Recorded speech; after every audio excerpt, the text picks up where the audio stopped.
Next chapter is kinematics of flow.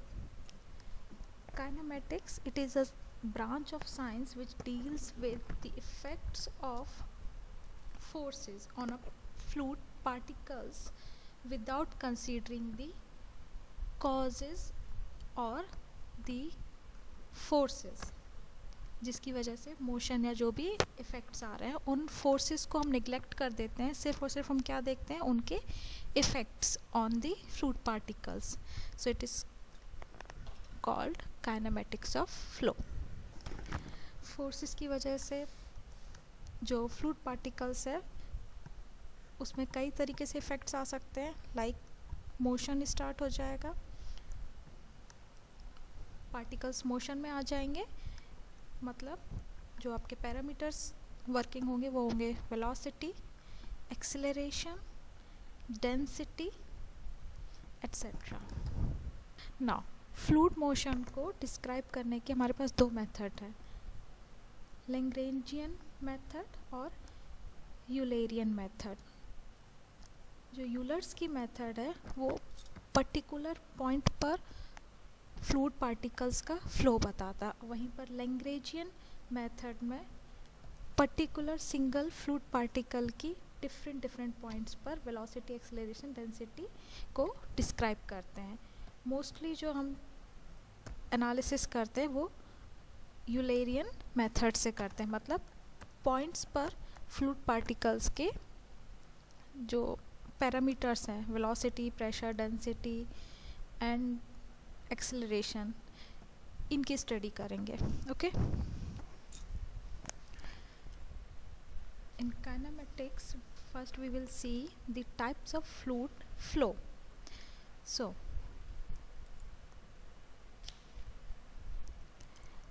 steady and unsteady flow, uniform non-uniform flow, laminar turbulent flow, compressible and incompressible flow, rotational and irrotational flow, one or two or three dimensional fluid flow. Steady and unsteady flow.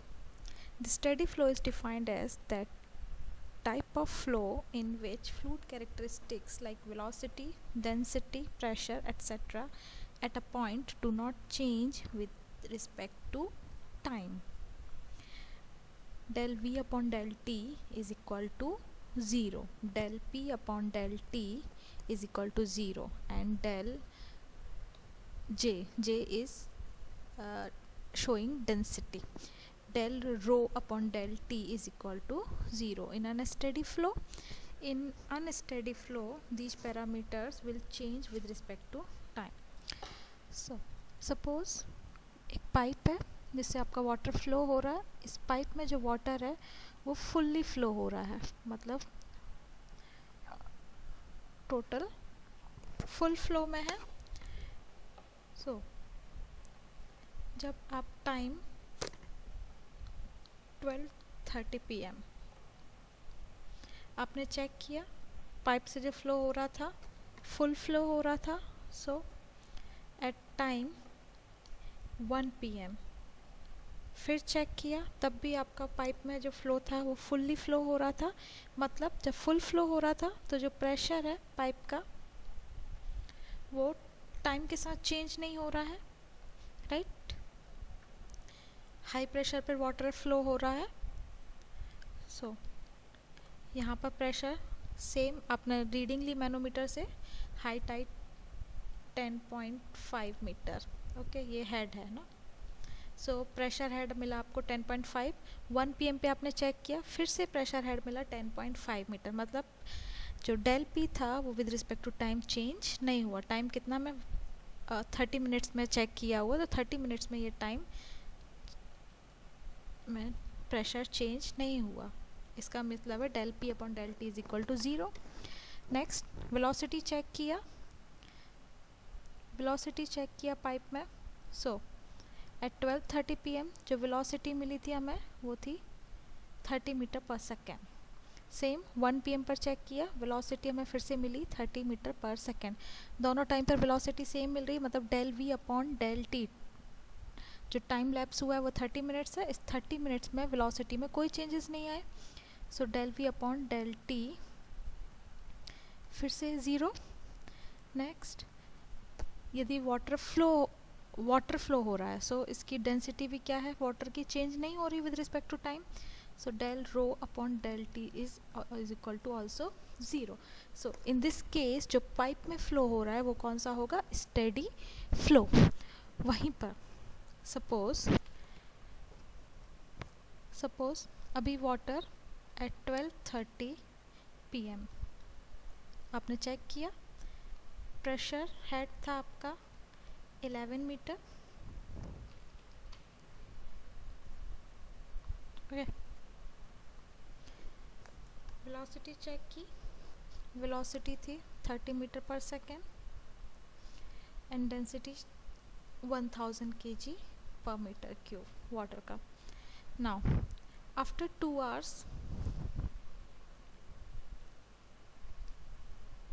2:30 PM again check करने पर pressure head काफ़ी कम मिला 5 metre, velocity 10 metre per second, rho as water है, so water का रो इतना जल्दी change नहीं होता, तो हम केजी 1000 kg पर मीटर क्यूब लेंगे। तो हमारे दो पैरामीटर्स चेंज हो गए, P and V, pressure head and velocity. So इस केस में क्या होगा आपका, with respect to time 2 hours के लैप्स में पर्टिकुलर सेक्शन पर, सपोज ए, इस सेक्शन पर अब प्रेशर और वेलोसिटी चेंज हो गए हैं, तो ये हमारा हो जाएगा unsteady flow.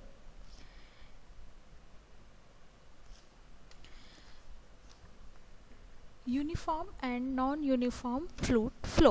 Uniform flow is defined as the type of flow in which the velocity at any given time does not change with respect to space. And in non-uniform fluid flow, the velocity at any given time changes with respect to space. Steady और unsteady में with respect to time देखना है, uniform and non uniform flow में with respect to space देखना है। Example ले, suppose एक pipe है, यहाँ तक इसका एरिया A था, डायमीटर पाइप का D है, कैपिटल D। फिर कुछ डिस्टेंस के बाद ये एरिया कम हो गया, स्मॉल a हो गया, और डायमीटर हो गया स्मॉल d। फिर उसके बाद फिर से थोड़ा सा एरिया इंक्रीज हुआ, a डैश, एंड डायमीटर हो गया पाइप का d dash.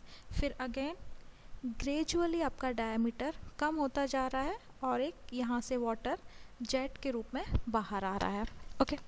So in this case suppose एक पर्टिकुलर टाइम पर हम रीडिंग ले रहे हैं, टाइम हमारा 10 AM, ओके। सो 10 AM पर रीडिंग लिया, पर्टिकुलर टाइम है, टाइम को हमने कांस्टेंट रखा है। इस पर्टिकुलर टाइम पर एक ऑब्जर्वेशन लिया आपने इस सेक्शन पर ए, सो एक ऑब्जर्वेशन लिया B, C, D section, E, F. Okay. So now you can see, जब एरिया A आप पर्टिकुलर ए सेक्शन पर रीडिंग ले रहे हैं, तो एरिया आपका क्या है, कैपिटल A, और डायमीटर है कैपिटल D। ये यहाँ तक आपका चेंज नहीं हो रहा है, तो वहाँ तक जो आप पर्टिकुलरली आप जो भी रीडिंग्स लेंगे, वेलोसिटी की, एक्सेलरेशन का, डेंसिटी का एंड प्रेशर का, वो चेंज नहीं हो रहा है। ए से ए सेक्शन से बी सेक्शन पर जाने पर इन सब पर्टिकुलर चीज़ों में चेंज नहीं हो रहा है। इसका मतलब है यहाँ तक तो आपका स्टेडी फ्लो है, राइट, एंड यूनिफॉर्म फ्लो है। ए सेक्शन और बी सेक्शन पर दोनों पर डायमीटर और एरिया आपका सेम है, तो जो फ्लो है वो यूनिफॉर्म फ्लो है। ओके, नाउ जैसे आप बी सेक्शन से सी सेक्शन पर जाते हो तो एरिया क्या आपका काफ़ी कम हो गया है। ये पहले भी देख चुके हैं हम कि एरिया कम हुआ है, सो वेलोसिटी क्या है आपकी इंक्रीज हो जाएगी, क्योंकि जो डिस्चार्ज है, डिस्चार्ज पर यूनिट टाइम कितना होता है, volume volume of water per unit time, है ना। So volume per unit time कितना हो जाएगा, एरिया इनटू ये डिस्टेंस, राइट। एरिया तो आपका क्रॉस सेक्शनल एरिया हो जाएगा, ये डिस्टेंस पर यूनिट टाइम कितनी होगी, वेलोसिटी अपॉन टाइम आपका यूनिट में है, तो ये हो जाएगा a इंटू वी। सो डिस्चार्ज हो जाएगा a इंटू वी। सो मास कन्वर्जेशन के लॉ की वजह से जितना मास आपका एंटर करेगा पॉइंट बी पर, उतना ही आपका एग्जिट करेगा from C section. So discharge तो चेंज नहीं हो रहा है, वो ए वी ही रहेगा।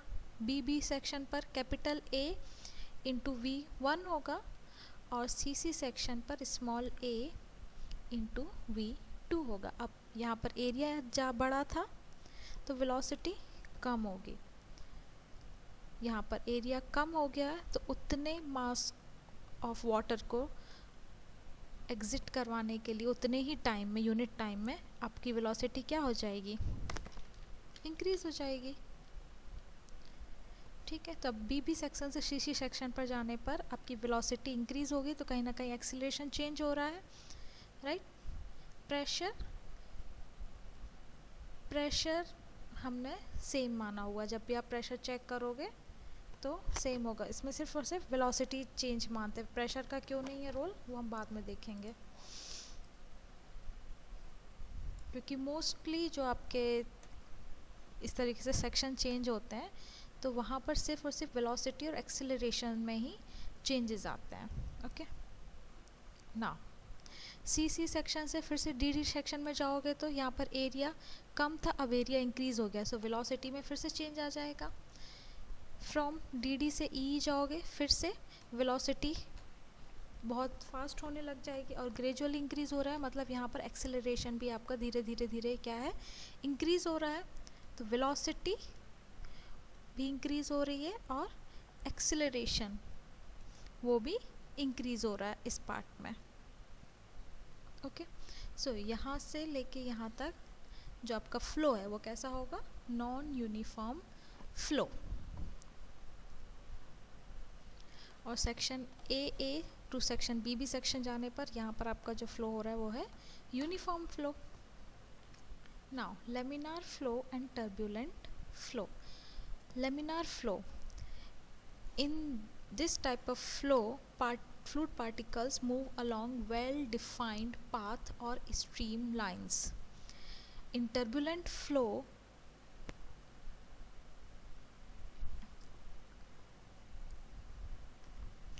fluid particles move in zigzag pattern.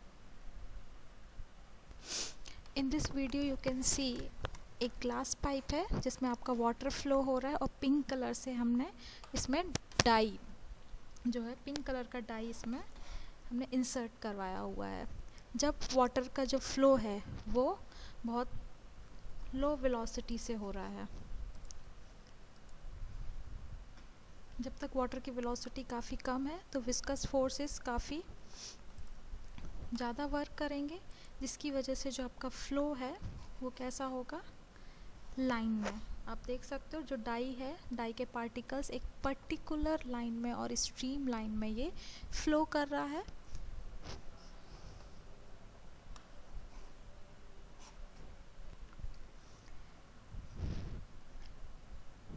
Die एक पर्टिकुलर लाइन में फ्लो कर रहा है। ओके, नाउ जैसे ही आप वाटर की वेलोसिटी इंक्रीज करोगे, धीरे धीरे जो ये डाई है उसके पार्टिकल्स का पाथ जिग जैग पैटर्न में होता जाएगा, इसे बोलते हैं हम ट्रांजिशन फ्लो। और जैसे ही आप और ज़्यादा वेलोसिटी इंक्रीज़ कर देते हो। सो ये ट्रांजिशनल फ्लो के बाद आप डाई और वाटर दोनों मिक्स होने लगे। इसमें इस टाइम पर क्या हो रहा है, आपका जो वाटर के पार्टिकल्स हैं वो जिग जैग पैटर्न में फ्लो हो रहे हैं, जिसकी वजह से जो डाई है वो भी लेमिनार फ्लो में ना रहते हुए क्या हो गया है, अब जिग जैग पैटर्न में फ्लो हो रहा है, like this. So this is laminar flow, this is transitional flow, और ट्रांजिशनल फ्लो के बाद हमारा turbulent flow. So flow laminar होगा, टर्बुलेंट होगा और ट्रांजिशनल स्टेट में होगा। इसे डिफाइन करने के लिए हमारे पास होता है Reynold number. Now compressible and incompressible fluid, air और gas particles can easily be compressed. So वो जो फ्लूइड पार्टिकल्स होंगे वो के फ्लो होगा उन फ्लूइड पार्टिकल्स का, तो होगा इनकम्प्रेसिबल फ्लूइड फ्लो। वहीं पर वाटर और मोस्टली ऑयल, हनी, ये सब क्या होते हैं हमारे इनकम्प्रेसिबल फ्लूइड, इसको कंप्रेस नहीं कर सकते हम, ठीक है। Compressible fluid, it is the fluid in which density is not constant, which means density of the fluid changes from point to point, like air। जब एरोप्लेन के ऊपर आप स्टडीज़ करते हो तो एयर आपका कंप्रेसिबल फ्लूइड हो जाता है। वहीं पर जब आप वाटर की स्टडीज़ कर रहे होते हो तो वाटर आपका इनकम्प्रेसिबल फ्लूइड होता है। Next, rotational and irrotational flow. In rotational flow the fluid particles flow along the streamline and also rotate about their own axis. So rotational flow में फ्लो आपका लेमिनार है, मतलब स्ट्रीमलाइन के along आपका particle move कर रहा है। So flow आपका लेमिनार है, पार्टिकल एक पर्टिकुलर स्ट्रीमलाइन के अबाउट आगे मूव कर रहे हैं, बट साथ साथ वो अपने एक्सिस पर भी रोटेट हो रहे हैं। यहाँ पर मैंने क्लॉकवाइज रोटेशन बताया हुआ है। सो ये हो गया हमारा rotational flow. In irrotational flow particles will not move rotate about their own axis. Okay, last classification of fluid flow. Fluid flow can be of one dimensional or two dimensional or three dimensional. One dimensional flow, pipe या channel से जब आपका flow हो रहा होता है तो वो आपका वन डायमेंशनल फ्लो होता है, सिर्फ और सिर्फ लॉन्गिट्यूडनल डायमेंशंस में चेंज हो रहा होता है। जब आप ग्लास से वाटर को किसी सरफेस पे स्प्रेड कर देते हैं तो उस कंडीशन में जो आपका फ्लो हो रहा होता है वो टू डायमेंशनल फ्लो हो रहा होता है, एक्स एंड वाई डायरेक्शन में, right. Three dimensional fluid flow, air जो हमारी फ्लो होती है वो हमारा होता है थ्री डायमेंशनल फ्लो, और एरोप्लेन का जो मोशन होता है वो हमारा थ्री डायमेंशनल फ्लो होता है। सो वन डायमेंशनल फ्लो के लिए जो वेलोसिटी का फंक्शन होगा, velocity is the function of one dimension or one coordinate x, u is the function of x. In two dimensional, velocity is the function of x as well as of y. In three dimensional, u is the function of x, y and z.